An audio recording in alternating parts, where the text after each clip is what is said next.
L'île de la Martinique, un joyau des Caraïbes, abrite une faune et une flore incroyablement diversifiées. Parmi ces merveilles botaniques se trouve un arbre entouré de mystères et dont on parle à voix basse, le figuier maudit. Cet arbre fascinant, connu scientifiquement sous le nom de Ficus citrifolia, captive l'imagination par son cycle de vie inhabituel et le folklore qu'il a inspiré.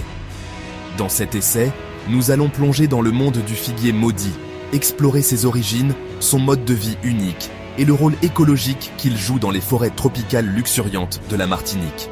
Le figuier maudit est plus qu'un simple arbre. Il est un symbole de la relation complexe entre la vie et la mort dans le monde naturel. Son histoire témoigne de la résilience de la nature et de l'interconnexion de tous les êtres vivants. Rejoignez-nous pour percer les secrets de cet arbre énigmatique et découvrir pourquoi il est si crucial de protéger cette espèce et d'autres espèces uniques pour les générations à venir. Le Ficus citrifolia, plus communément appelé figuier à feuilles courtes ou banyan sauvage, est une espèce originaire du sud de la Floride, des Caraïbes, d'Amérique centrale et du nord de l'Amérique du Sud.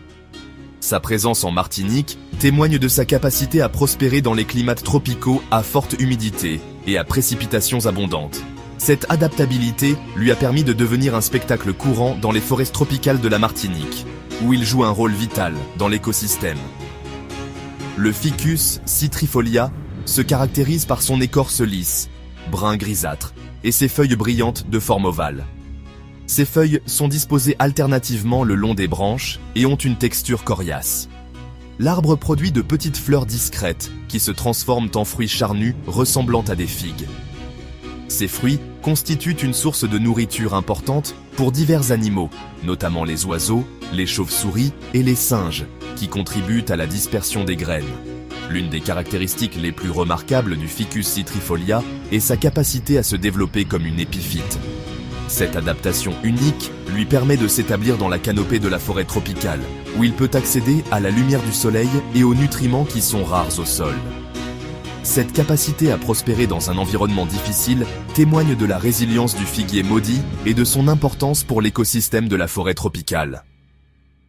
Le Ficus citrifolia est une espèce vraiment fascinante avec un cycle de vie complexe, intimement lié à l'environnement qui l'entoure. Sa présence dans les forêts tropicales de la Martinique nous rappelle l'incroyable diversité de la vie sur Terre et l'importance de préserver ces merveilles naturelles pour les générations futures. La vie d'un figuier maudit commence par un événement apparemment anodin. Un oiseau ou une chauve-souris, transportant une graine de figue dans ses excréments, se perche sur la branche d'un arbre hôte. La graine, déposée dans le guano riche en nutriments, germe haut au-dessus du sol de la forêt, ses racines s'enfonçant vers le sol, à la recherche d'eau et de nutriments. C'est le début de la relation parasitaire du figuier maudit avec son hôte. Au fur et à mesure que le jeune figuier grandit, ses racines s'épaississent et se ramifient, enveloppant progressivement le tronc de son hôte. Ces racines sont implacables dans leur quête de nourriture, puisant l'eau et les nutriments du sol, et privant l'arbre hôte de ressources vitales. Au fil du temps, l'emprise du figuier maudit se resserre, ses racines fusionnant pour former un réseau dense et entrelacé autour du tronc de l'arbre hôte. Cette strangulation lente et régulière peut durer des décennies, voire des siècles. L'arbre hôte, privé de lumière solaire et de nutriments, finit par succomber à l'étreinte du figuier maudit. Son tronc pourrit, laissant un espace vide à l'intérieur du système racinaire, désormais massif du figuier maudit. Le figuier maudit, autrefois un jeune plant fragile, a maintenant pris sa place dans la canopée de la forêt tropicale, se dressant fièrement là où se trouvait autrefois son hôte. Ce processus apparemment macabre est en réalité une forme naturelle de succession dans la forêt tropicale. Le figuier maudit, en éliminant son hôte, crée de l'espace pour que d'autres plantes poussent et prospèrent. De plus, les restes en décomposition de l'arbre hôte fournissent des nutriments à l'écosystème environnant, enrichissant le sol et soutenant une diversité de plantes et d'animaux. La mort de l'arbre hôte, apparemment tragique, marque un nouveau départ pour le figuier maudit et l'écosystème environnant. Le figuier maudit, désormais seul, offre un nouvel habitat à une myriade de créatures.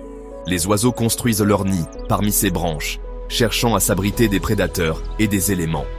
Les chauves-souris se reposent dans les espaces creux, laissés par l'arbre hôte en décomposition, émergeant la nuit pour se nourrir d'insectes et polliniser d'autres plantes. Le fruit du figuier maudit, une source de nourriture vitale pour de nombreux animaux, joue un rôle crucial dans la dispersion des graines.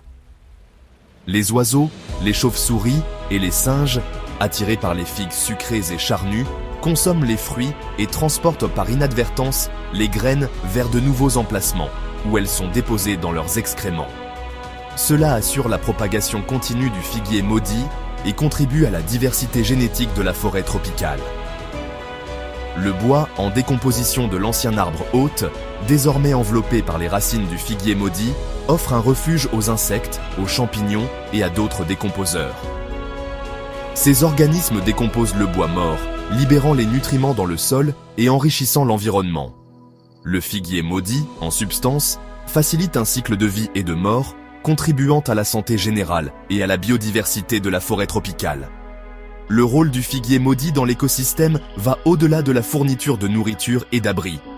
Sa présence influence le microclimat de la forêt tropicale, créant des zones ombragées qui offrent un répit contre le soleil tropical intense.